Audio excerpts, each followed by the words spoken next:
അപ്പം ഞങ്ങൾ പിന്നെയും മനസ്സില്ലാ മനസ്സോടെ ക്ലാസ്സിൽ പോകും. വൈകാതെ തന്നെ എക്സാംസ് ഒക്കെ വരുന്നുണ്ട്. പോർഷൻസ് ഒക്കെ മിക്കതും തീർന്നതുകൊണ്ട് തന്നെ ക്ലാസ്സിൽ ചെന്നാൽ പ്രത്യേകിച്ച് പരിപാടികളൊന്നുമില്ല. എണീറ്റപ്പം കുറച്ച് വൈകിപ്പോയി. പക്ഷെ എന്നാലും മിസ് ചെയ്യുന്ന ഫുഡൊക്കെ കിട്ടി ഞങ്ങൾ ക്ലാസ്സിലേക്ക് പോകും. ഈ മഴയത്തൊക്കെ ആർക്കല്ലേ ക്ലാസ്സിൽ പോകാൻ തോന്നുന്നു. ഇവിടെ മഴയത്ത് ക്ലാസ്സിൽ പോലെ ഇച്ചിരി പാടുപെട്ട പണിയാണ്. കാരണം നമ്മൾ എണീക്കെന്നും പറഞ്ഞ് രാവിലെ ഒരു 100 വട്ടം വിളിച്ചുകൊണ്ടിരിക്കുക. നമ്മുടെ പാരൻസ് ഇല്ല കൂടെ. അവളാദ്യം എണീക്കട്ടെ എന്നിട്ട് ഞാൻ എണീക്കാമെന്ന് നോക്കിയിരിക്കണം റൂംമേറ്റ്സ്.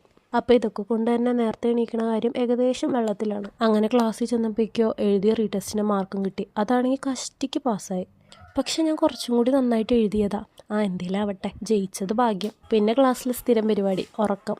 എക്സാമിന് മുമ്പ് എന്തോരം ഫ്രീ ടൈം ഉണ്ടെങ്കിൽ ആരും പഠിക്കൂല. എക്സാമിന് കുറച്ച് ദിവസം മുമ്പ് അപ്പം കിടന്ന് നെട്ടോട്ട് ഓടിയാലേ എല്ലാവർക്കും ഒരു സമാധാനമുള്ളൂ. പിന്നെ ഈ സ്പോർട്സ് റൂം, സ്പോർട്സ് പീരീഡ് കിട്ടാൻ കാത്തിരിക്കും എല്ലാവരും ഓടിപ്പോയി കളിക്കാൻ വേണ്ടിയിട്ട്. അതാവുമ്പോൾ പഠിക്കണ്ടല്ലോ.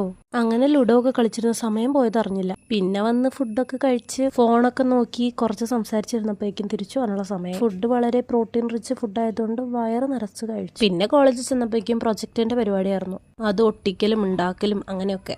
അത് കഴിഞ്ഞ് പിന്നെയും ഞങ്ങൾ കളിക്കളത്തിലാണ്. അടുത്ത ഉന്നം ക്യാരംസ്. ഇങ്ങനത്തെ പരിപാടികൾ ഉള്ളതുകൊണ്ട് തന്നെ സമയം പോണത് അറിയില്ല. പിന്നെ ഞങ്ങൾ ക്ലാസ് കഴിഞ്ഞ് ബാക്കിത്തെ സമയം കൂടി കളയാൻ വേണ്ടി പോയി ഒരു ചായ കുടിച്ചു. ചായ മാത്രമല്ല പഴംപൊരിയും പരിപ്പുവടയും ഒക്കെ ഉണ്ട്. അങ്ങനെ ആ പരിപാടിയൊക്കെ കഴിഞ്ഞ് പിന്നെ പുറത്തു നിന്ന് കയ്യിൽ നിന്ന് പൈസ പോകുന്നത് അറിയില്ലാത്തത് ഞങ്ങൾ വിചാരിച്ചു നേരെ തിരിച്ച് ഹോസ്റ്റലിൽ പോകാം. ഹോസ്റ്റലിൽ ചെന്ന് പ്രത്യേകിച്ച് പണിയൊന്നും ഇല്ലാത്തതുകൊണ്ട് കുറച്ച് നോട്ടൊക്കെ എഴുതി. അപ്പോൾ അത്രേ ഉള്ളൂ. ടാറ്റാ.